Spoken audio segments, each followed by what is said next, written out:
Oke, kita langsung saja masuk materi gambaran umum katekese. Kita tidak bisa membangun masa depan untuk generasi muda, tapi kita bisa membangun generasi muda untuk masa depan. Atensi dan pretensi apapun telah tercurah untuk kelompok dinamis orang muda Katolik. Berbagai sebutan dan atribut bermakna ganda tertuju kepada. Setelah kita melihat gambaran umum para katekese, kita lanjut pada pengertian katekese. Katekese berasal dari kata Yunani katekhe, bentuknya dari kata ka yang berarti pergi atau meluas, dan dari kata eko yang berarti mengembangkan atau menyuarakan. Jadi katekhe berarti mengembangkan dan menyuarakan keluar. Kata ini mengandung dua pengertian.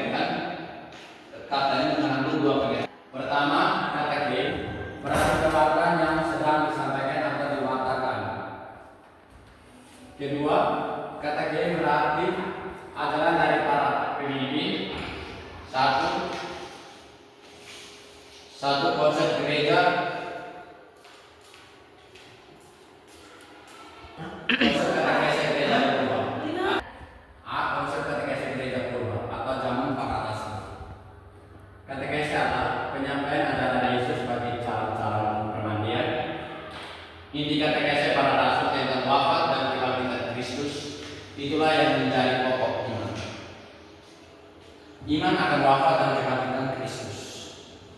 Itulah yang menjadi kunci keselamatan orang Kristen atau para pengikut Kristus. B.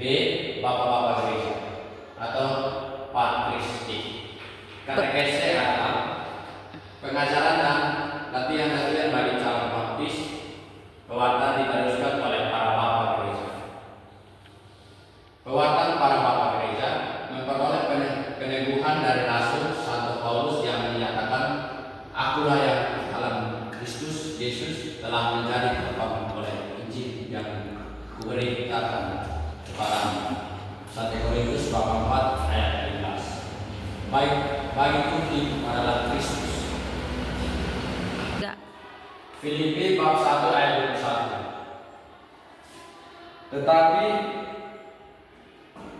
Tetapi aku tidak menghiraukan nyawaku sedikit pun. Asal saja aku dapat mencapai garis finish dan menyelesaikan pelayanan yang ditugas oleh Tuhan Yesus kepadaku untuk memberi kesaksian tentang Injil.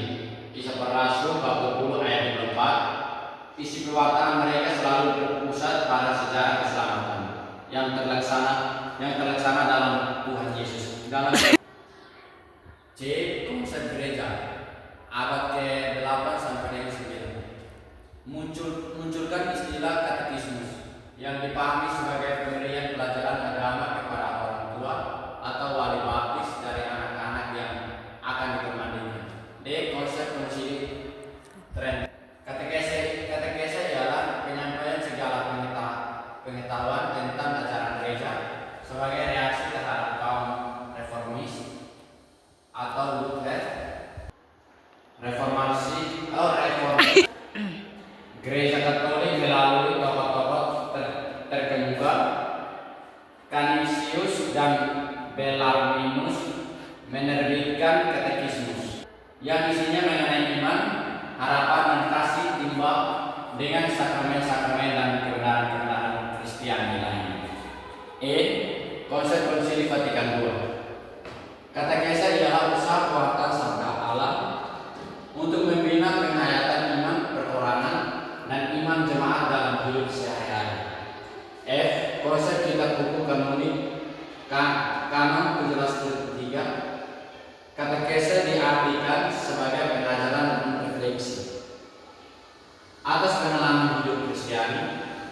Gereja mempunyai tugas dan hak asasi untuk mewartakan Injil kepada segala bangsa. G.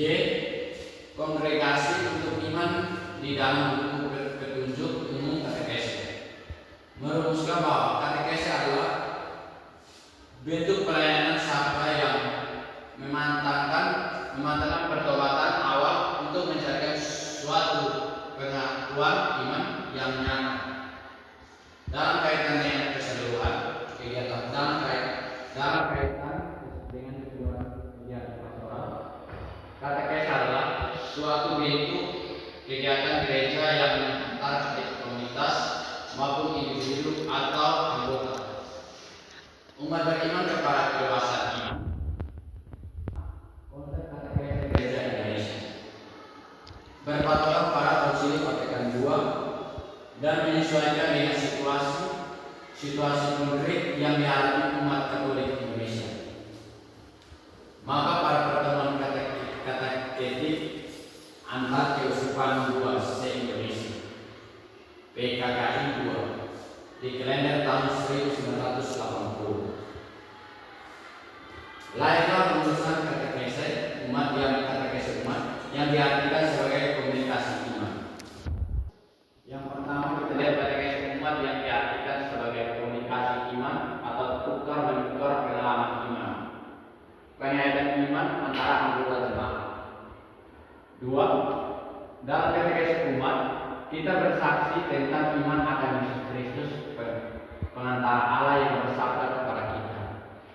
3. Yang berkatekese adalah umat.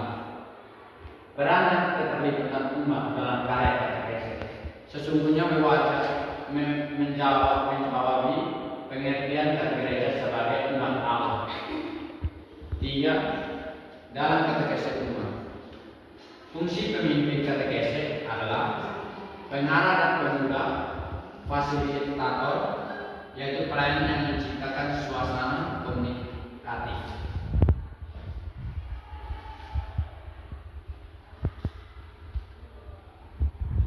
Yang keempat, komunikasi dalam katekese umat menempatkan peserta sebagai sesama dalam iman yang sederajat. Mereka saling bersaksi, berdialog dalam suasana terbuka, ditandai sikap saling menghargai dan saling mendengarkan.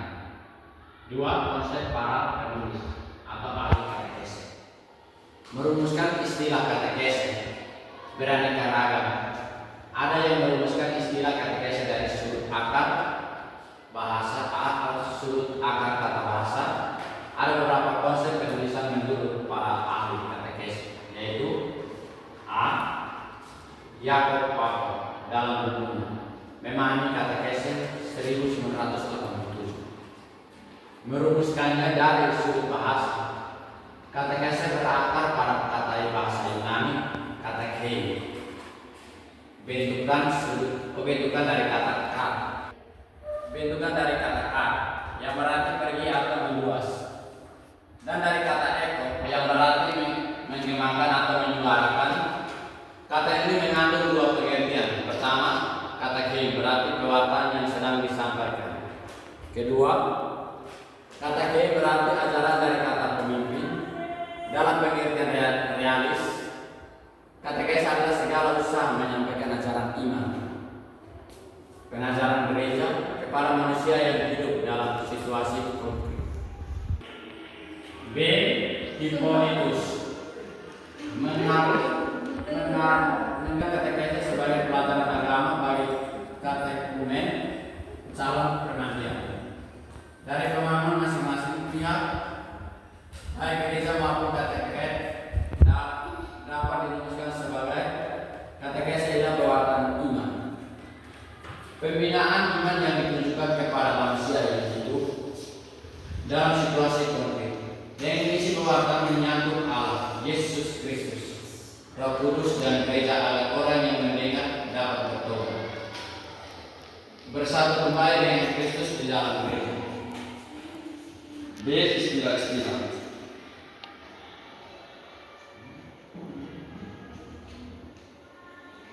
Terdapat berbagai macam istilah yang berhubungan dengan katekese. Istilah-istilah itu perlu diketahui agar lebih dipahami makna dan karya katekese. 1. Katekese, usaha pengajaran atau pendidikan agama bagi calon remaja atau berhubungan. 2. Kateketik, pemikiran yang sistematis dan pedagogis tentang ajaran agama bagi manusia dalam situasi konkret hidupnya. 3. Katekis.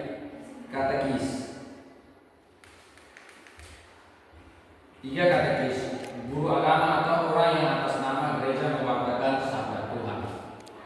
4. Katekismus, buku yang berisikan ajaran-ajaran pokok agama atau gereja yang penting dalam bentuk tanya jawab. 5. Katekumen. 5. Katekumen, calon-calon permandian yang sedang dipersiapkan dengan pelajaran agama untuk menerima permandian. 6. Katekumena, masa persiapan atau masa pendidikan bagi calon-calon permandian. 7. Kateket, orang yang ahli dalam bidang katekese. C. Katekese dalam tugas pastoral gereja. Gereja adalah himpunan umat Allah yang percaya kepada Yesus Kristus. Umat Allah ini harus mengembangkan diri, khususnya dalam kehidupan imannya, dengan mengembangkan dunia agar dunia menjadi lingkungan hidup yang layak. Biasanya gereja mengembangkan diri dan melayani dunia melalui 5 macam usaha pastoral gereja.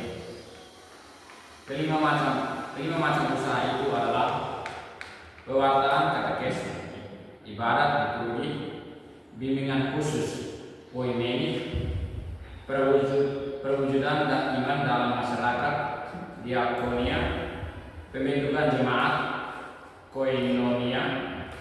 1. Pewartaan atau katekese. Yang pertama pewartaan atau katekese, yang kedua ibadat atau liturgi, yang ketiga bimbingan khusus atau poimeni, yang keempat pembentukan jemaat atau koinonia. D. Hubungan ilmu lain dengan katekese. Yang dimaksud dengan ilmu manusiawi, teologi. Ilmu manusiawi ialah pemikiran yang mendalami diri manusia, masyarakat dan alam sekitar berdasarkan pengalaman seperti antropologi, sosiologi, psikologi, pedagogi. Teologi adalah pemikiran yang menyoroti manusia, masyarakat dan alam sekitar menurut wahyu ilahi, seperti eksegesi, evangelisasi, kerigma. Bentuk katekese. Ada 3 bentuk katekese, yaitu 1. Bentuk praktis, rajin beribadah, rajin berdoa, dan berdevosi, bergairah, menghadiri perayaan Ekaristi dan perayaan lainnya. 2. Bentuk historis, pengenalan umat akan sejarah penyelamatan dari pihak Allah yang diawali dengan janji-janji mesianis dalam Perjanjian Lama dan memuncak dalam pribadi Yesus Kristus dalam Perjanjian Baru. Sumber dan bahan utamanya adalah kitab suci. 3. Bentuk sistematis. Bentuk ini menyajikan kepada umat ajaran teologis dan dogmatis yang tersusun secara sistematis, singkat dan padat. Sumbernya adalah buku katekismus. 1. Sejarah katekismus. 1. Abad 1. Sifat katekese misioner.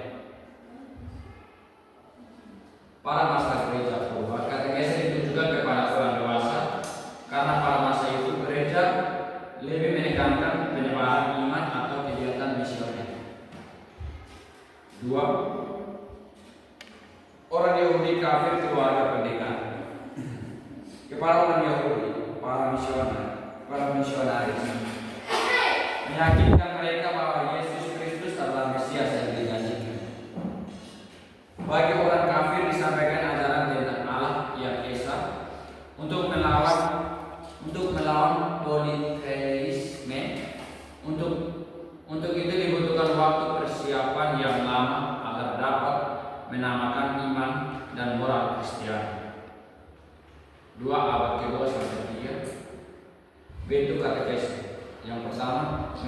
kelompok yang disusun dengan pembaptisan kelompok.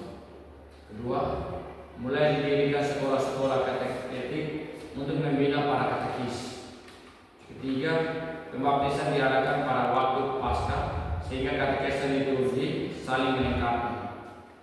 Keempat, masa katekumena dimulai dengan pemeriksaan yang cermat untuk menentukan kemampuan dan kelayakan calon baptis. Yang kelima, selanjutnya disampaikan pewartaan Injil dan pengajaran tentang pokok-pokok iman Kristiani.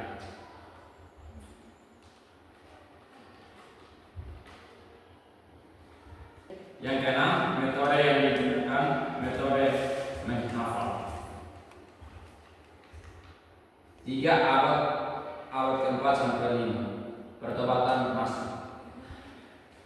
Pewartaan untuk pertobatan mulai dari tahap. A. Tahap pemeriksaan dan pengajaran tentang kitab suci, upacara pendahuluan. B. Persiapan dekat, persiapan selama 10 hari, pengajaran tentang dosa, tobat dan kredo. C. Pembaptisan, penyangkalan setan, pengakuan iman dan baptis. D. Masa sesudah permandian, pengajaran selanjutan tentang dosa dan sakramen katekese. Abad ke-6, pembaptisan dan pendidikan anak-anak. Situasi katekese. Yang pertama, bahan katekese dipadatkan sehingga persiapan calon baptis hanya berlangsung selama beberapa minggu. Pembinaan lanjutan diserahkan kepada gereja setempat. Yang kedua, orang tua dan wali baptis mewakili anak-anak untuk menjawab pertanyaan-pertanyaan dalam upacara pembaptisan. Yang ketiga, orang tua bertanggung jawab atas pendidikan iman anak.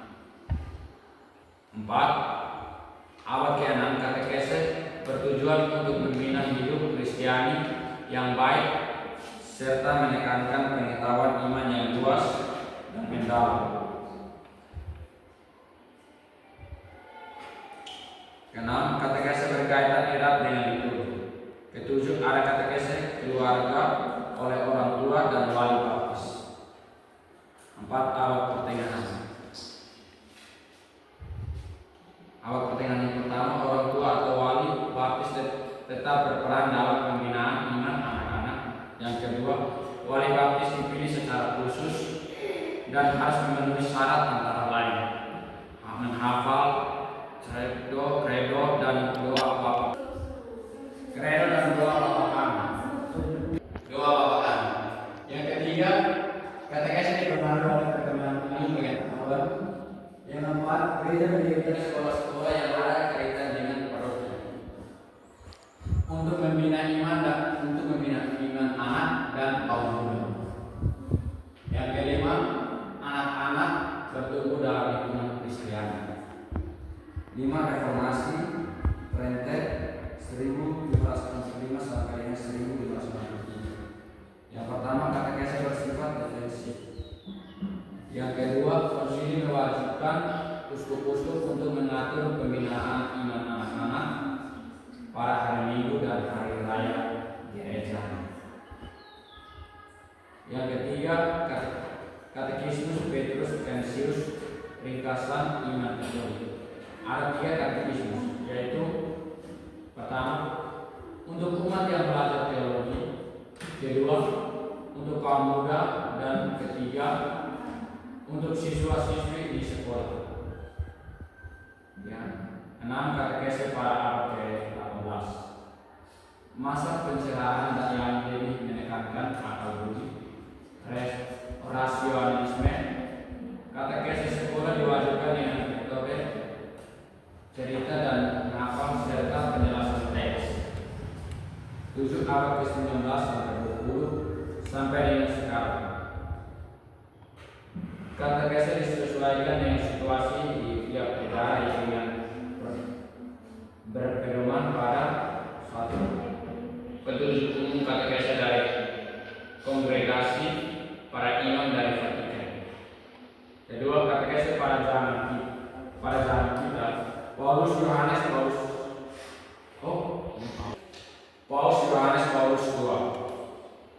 3. Katekismus Gereja Katolik 1995. 2. Dasar dan antropologis dari katekese. Unsur-unsur penting dalam katekese adalah kitab suci, ajaran gereja dan pengalaman jemaat. 1. Dasar teologis katekese adalah wahyu Allah. 2. Dasar antropologis. 3. Fungsi katekese di dalam Kristus. A. Katekese mewartakan Yesus Kristus. Katekese menuntut umat ke dalam persekutuan pribadi dengan Kristus sebagai sang sabda yang adalah puncak wahyu. B. Katekese mendidik umat beriman.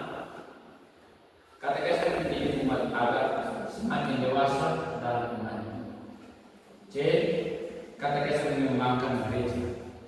Katekese menumbuhkan persaudaraan dalam gereja melalui komunikasi iman.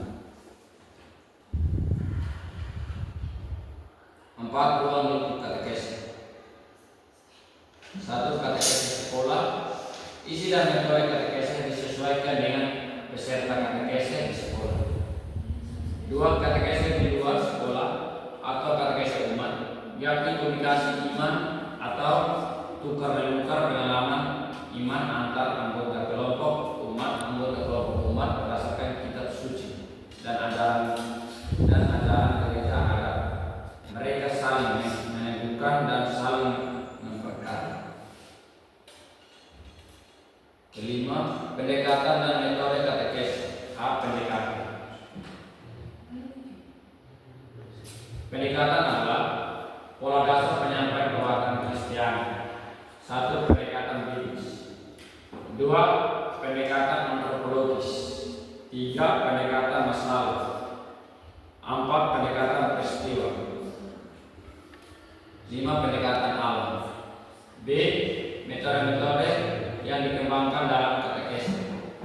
1. Metode penjelasan teks, metode katekismus, pertanyaan, jawaban yang dihafal penjelasan.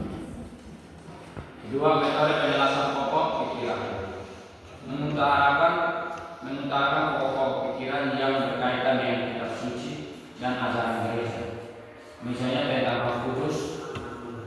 3. Metode mencek, langkah-langkah yaitu doa pembukaan, cerpen, cerita kitab suci, uraian, doa inti, aktivitas, penerapan atau rangkuman, evaluasi atau doa. 4. Metode aktif, mengajak peserta untuk terlibat secara aktif dalam proses katekese, aktif lahir dan mati. 5. Metode mengenai pengalaman, mengajak peserta untuk mendapat pengalaman pribadi sebagai titik tolak kebanggaan. 6. Metode SOE, menyesuaikan perbuatan dengan kemampuan dan minat peserta. Yang pertama, 5 sampai 8 tahun kebiasaan Kristen. 2. 8 sampai 12 tahun mengaktifkan murid. 12 sampai 16 tahun menyesuaikan dengan minat dan bakat peserta. 7. Metode Sialis. Pelopornya Eva Sialis, dosen di Washington. Kebutuhan akan kasih sayang, makanan, perlindungan, pengobatan. Contoh teladan, pelajaran agama menjadi pusat semua mata pelajaran. Metode induktif dan deduktif. Yang pertama, mengajarkan teks kitab suci dan ajaran gereja. 8. Metode naratif eksperiensial, menyajikan pokok-pokok bahasa lewat cerita yang mengandung nilai-nilai iman dan moral. 9. Metode dialog partisipatif, mengutamakan proses komunikasi iman Yesus dan 2 orang murid Emmaus. Yang ke-6, sarana dan makna kegiatan dalam katekese. Yang pertama, sarana. Tujuan sarana dalam katekese mengingatkan daya pikiran peserta sehingga mereka lebih aktif. 2. Manfaat sarana.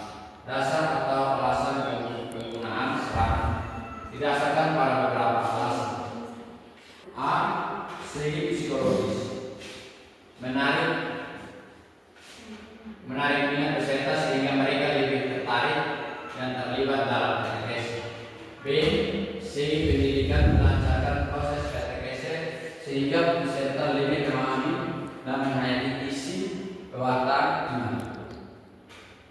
C. Dari segi komunikasi iman. Yang pertama, membantu peserta untuk bertukar pengalaman iman dalam katekese. Kedua, menghadirkan tokoh-tokoh yang hendak diwakilkan. Ketiga, mengungkapkan kebenaran iman. Tiga, contoh sarana antara lain: teks, papan tulis, ungkapan-ungkapan penting, gambar-gambar yang sederhana. A. Gambar jenis gambar yang dipakai. Gambar digunakan sebagai kebutuhan agar tidak membingungkan peserta, tidak terlalu banyak dan tidak terlalu sedikit.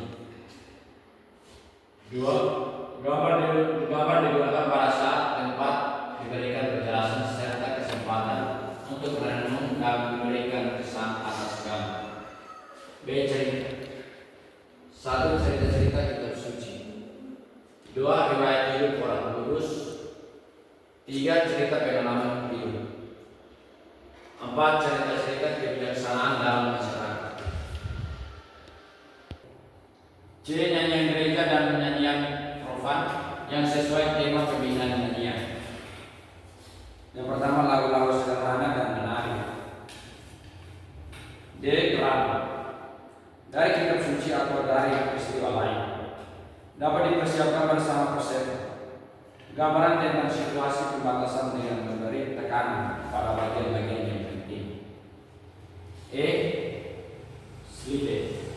Diambil dari kitab suci atau sumber lain dalam gereja dan masyarakat. Peserta diberi kesempatan untuk memberi kesan, berbagai kesan dan pesan dari kisah. 2. Makna kegiatan dalam katekese. Keaktifan atau tugas yang dilaksanakan peserta dalam pertemuan katekese. 1. Syarat-syarat memilih kegiatan. Yang pertama, harus memampukan peserta untuk berani mengungkapkan diri dan bertukar pengalaman dengan orang lain secara bebas dan ikhlas. 2. Memampu peserta untuk mendalami pengalaman hidup dan menghayati imannya. 3. Mendorong peserta menemukan sikap-sikap baru untuk masa yang akan datang. 2. Jenis-jenis kegiatan. Drama. Bermain peran, menggambar, melukis, menyusun doa, puisi, dan misa kelompok. Tujuan sarana dan kegiatan adalah agar peserta semakin aktif untuk menjalani hubungan dengan Tuhan dan sesama. Yang ketujuh, pengembangan katekese dalam gereja lokal. Yang pertama, para uskup. Yang kedua, para imam. Yang ketiga, birawati. Yang keempat, katekis awal. Kedelapan, pengetahuan teologis dalam katekese. Perbedaan dan persamaan teologi dan katekese. Perbedaan. Yang pertama, teologi bersifat intelektual dan konseptual, sedangkan katekese menggunakan kata-kata yang biasa dipakai dalam hidup sehari-hari. Yang kedua, dalam teologi kita memikirkan pokok-pokok ajaran gereja, sedangkan dalam katekese kita memikirkan dasar keputusan seseorang. Yang kedua, dalam teologi kita memikirkan pokok-pokok ajaran gereja, sedangkan dalam katekese kita memikirkan dasar keputusan seseorang dalam hidup sehari-hari, yakni pengembangan sikap iman dan nilai-nilai Kristiani dan